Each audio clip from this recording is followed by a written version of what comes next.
Okay, so let's get started with today's lesson. We're going to be talking about multi-step equations, and one of the focuses of this lesson is going to be when we see variables on both sides. So we just talked about combining like terms. We also know that sometimes we have to use the distributive property before we start working. So that's our first step. Begin by simplifying. Then use the inverse operation to move the variables to one side of the equation. I like to always start with the smallest variable.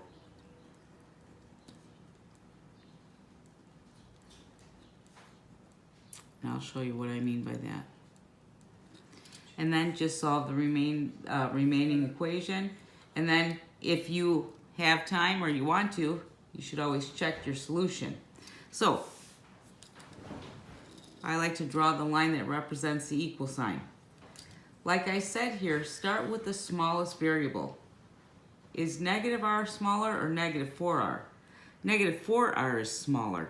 So I'm going to move this to the other side by doing the opposite or the inverse. I'm going to make it become 0 on this side and add it to the other side. So plus 4r plus 4r. That makes this disappear. All I have left is 2. And I can't add, I'm not adding anything to that 5, but I am combining negative r plus 4r. Remember, there's an invisible 1 in front of here. So this is saying I have 1 negative r, 4 positive r's. Obviously, I have more positives. How many more? 3 of them. So now I'm going to get rid of this 5 because this is just like any other two-step equation. I'm going to subtract 5 from both sides. Let me see here. What do I have going? 2 minus 5 minus 5. 3r is remaining. More negatives than positives. So 2 minus 5 is negative 3. Last step, divide both sides by the 3. And I get the value of r that makes this equation true is negative 1. And if you want to check it, you can put that in there. 5 is that was minus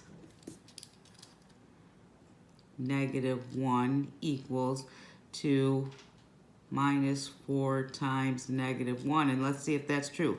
When I subtract a negative, I get a positive. So 5 plus 1 is 6. And on this side, a negative times a negative is a positive, which means 2 plus 4. So when I check it, it's right. Let's take a look at this one. I'm going to look, where's my smallest variable?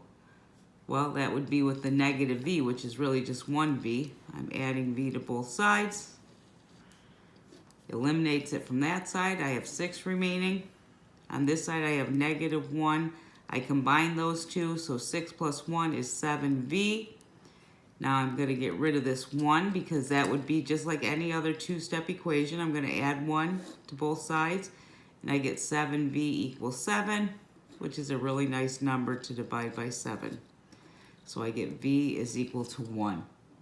So just one more thing that we're adding to our repertoire of information about solving equations. You're going to do the remaining 4, and you'll be putting the submitting those online. Okay, have a great day.